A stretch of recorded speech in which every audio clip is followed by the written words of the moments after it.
માયા ચામુંડા અમારા ગરીબના ઝૂંપડે કેદી મારી ખમા કેવા આવશે?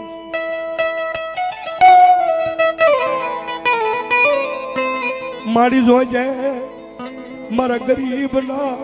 એ મારી આતરડીના અવાજની સાંભળનારી સાવા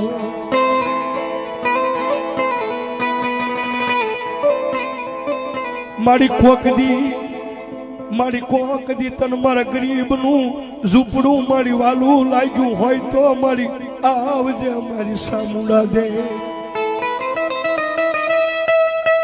મારી દુનિયાની મારી પાસે ધંધા કરવા મારી જાવી છે બધું પણ મારી આની આ પરિસ્થિતિ રહેવાની છે આની આ ગરીબાઈ મારી જોવાની છે કારણ કે સાહેબ અંતરનો અવાજ થાય ને લાંબીનો અવાજ થાય ને પછી આપણા બાપ દાદાની માતા હોય ને એ એક વખત સાંભળે ફરી